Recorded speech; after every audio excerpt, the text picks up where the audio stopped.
In 2nd Nephi, chapter 6, verse 13, continuing from yesterday, we read, "Wherefore they that fight against Zion and the covenant people of the Lord shall lick up the dust of their feet, and the people of the Lord shall not be ashamed. For the people of the Lord are they who wait for him, for they still wait for the coming of the Messiah." This is describing two categories of Gentiles, those that fight against Zion and the covenant people of the Lord. Covenant people meaning the repentant Gentiles, or in other words, as I have already explained in several videos, the tribe of Ephraim, aka Ephraimite Gentiles, aka many good members of the Church of Jesus Christ of Latter-day Saints who have become, by grafting, covenant people of the Lord. Therefore, all other wicked Gentiles who have united themselves with the great and abominable church, as we read in verse 12, will become as salt that lost its savor, which is good for nothing, but to be trodden underfoot of men, licking up the dust of others' feet. In the last few verses of 2nd Nephi chapter 6, Jacob then quotes Isaiah chapter 49, which Nephi had already quoted in 1st Nephi chapter 21, to emphasize his point about the end times. This segues into 2nd Nephi chapter 7, which is a quotation of Isaiah chapter 50, where Jacob then reads to his people and by extension to us as well. So in 2nd Nephi chapter 7, we read in verse 1 the following: "Yea, for thus saith the Lord, have I put thee away, or have I cast thee off forever? For thus saith the Lord, where is the bill of your mother's divorcement? To whom have I put thee away, or to which of my creditors have I sold you? Yea, to whom have I sold you? Behold, for your iniquities have ye sold yourselves, and for your transgressions is your mother put away." By asking his covenant children this question, Jehovah is implying that their mother, also known as Israel, aka his bride, whom he plans to wed in the end time, has become a harlot.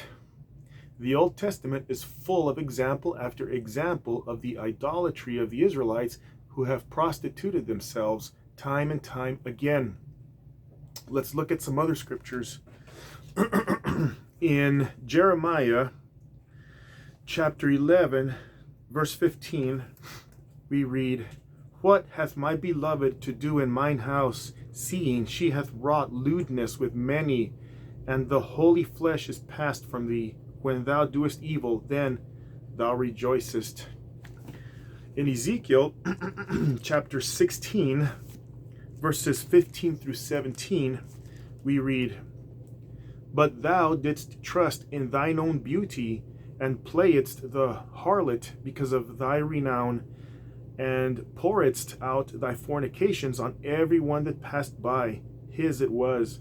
And of thy garments thou didst take, and deckedst thy high places with diverse colors, and playedst the harlot thereupon. The like things shall not come, neither shall it be so. Thou hast also taken thy fair jewels of my gold and of my silver, which I had given thee, and madest to thyself images of men, and didst commit whoredom with them." Then there's Ezekiel chapter 23, which goes into much more explicit detail. I'll leave that to you to read on your own time if you're so inclined. But let's contrast these passages now with D&C section 109, verses 72 through 74. This is a revelation, or rather, this is the dedicatory prayer of the Kirtland Temple, and this prayer was given to Joseph Smith by revelation. Joseph Smith was not improvising or freelancing this prayer. These words were given to him to speak. Verses 72 through 74.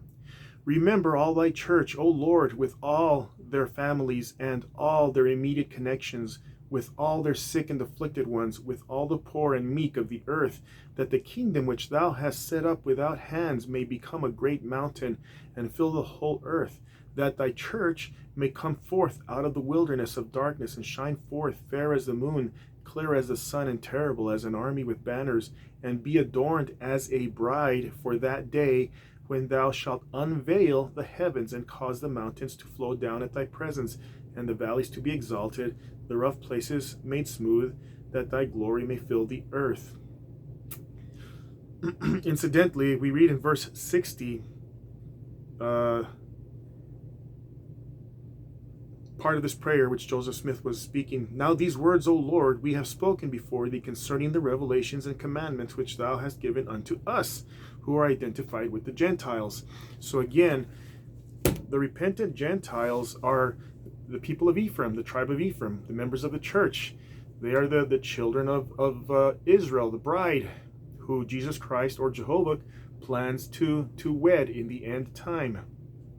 Despite everything that all her whoredoms in the past, the Lord has made it very clear through Isaiah, Nephi, and Jacob that Israel was as much a whore as that great harlot Babylon, and yet he loves her and will yet redeem her. But this will happen only after all her wicked children, who, as salt has lost its savor, are cast out. This includes people in the church today who are happily joined with Babylon and have made themselves in Babylon's image instead of Jesus Christ's image, as they were created and as they were intended to become. They have gone after their own vain and foolish imaginations, identifying as anything and anyone other than a child of God. Instead of receiving his image in their countenances, they have invented strange images to replace their own countenances.